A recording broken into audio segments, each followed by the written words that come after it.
ఎంత అందంగా ఉంటుందండి అమ్మవారు. 9 రాత్రులు విజయదశమి రాజరాజేశ్వరీదేవి అలంకారం సహా ఈ అలంకారాన్నే చూడండమ్మా.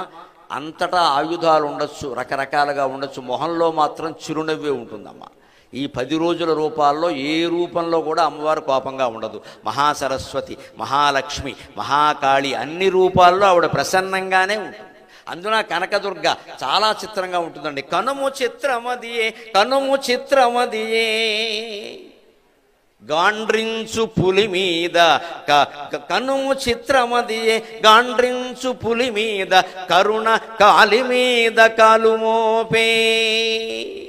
లలితాదేవికి వాహనం సింహం అయితే బెజవాడ కనకదుర్గాదేవికి వాహనం పులి.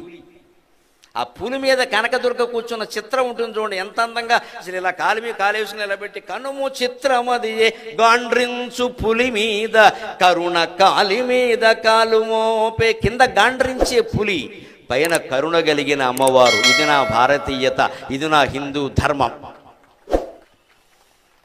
నువ్వు ప్రపంచమంతటి మీద కరుణ కలిగి ఉంటే ప్రపంచమంతట్లో నేనున్నా, నాలోనే ప్రపంచం ఉంది, ఆత్మవత్ సర్వభూతాన్ని అని భావించగలిగితే పులి నీకు వశం అవుతుందయా. దాని మీద నువ్వు చిరునవ్వులు చిందించగలుగుతావు. నువ్వు కోపాన్ని తెచ్చుకుంటే, కక్షలు పెట్టుకుంటే ఎవ్వరూ నీకు వశం కాదు.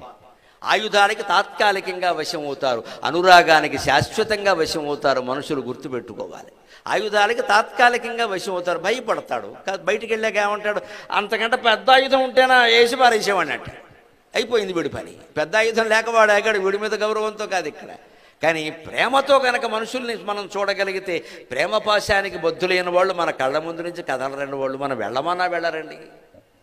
ఆ దుర్గాదేవికి ప్రేమ, ప్రపంచం మీద ప్రేమ. అందుకే మన భయం తీరడానికి కనకదుర్గాదేవిని మీరు గమనించండి. 10 చేతుల్లో 10 ఆయుధాలు ధరిస్తుంది. కత్తి, ధనుస్సు, బాణం, శంఖం, చక్రం. అంటే మనిషి దేనికి భయపడతాడో ఆ ఆయుధాలన్నీ దేవతల విగ్రహాల చేతుల్లో పెట్టి, ఇన్ని విగ్రహాలతో నీ తల్లి నిన్ను కాపాడడానికి సిద్ధంగా ఉండదా, ఇన్ని ఆయుధాలతో భయపడకు అని చెబుతున్నది హిందూ ధర్మం మాత్రమే. హిందూ ధర్మం మాత్రమే మనం గుర్తించాలి. ఇన్ని విగ్రహాల్లో ఉండే విశేషం. అయితే మొన్న వినాయక నవరాత్రులు చదువుకున్నాం, అందులో ఇన్ని విశేషాలు లేవండి. వినాయకుడి చేతుల్లో ఆయుధాలు ఏం పెద్దగా ఉండవు. ఒండ్రముక్కోటి పట్టు కూర్చుంటాడు పాపం, అల్ప సంతోషం. అమ్మవారు అలా కాదండి. నీకే ఆపద వచ్చినా నేను సిద్ధంగా. ఎవడరా బాణం వేసేది, నా దగ్గర బాణం ఉంది. ఎవడరా కత్తి విసిరేది, నా దగ్గర కత్తి ఉందా, ఇక్కడ కూర్చో అని మనకు అభయం ఇస్తోంది. దాన్నే చూసి నేను ఇష్టదైవం కావ్యంలో అమ్మవారి కరుణ మీద పద్యం వెళ్ళాను. కనుము చిత్రమదియే, గాండ్రించు పులి మీద కరుణ కాలి మీద కాలు మోపే. కరుణ చూచెనేని కనక దుర్గాదేవి, కరుణ చూచెనేని కనక దుర్గాదేవి, విశ్వమెల్ల నీకు విజయవాటి.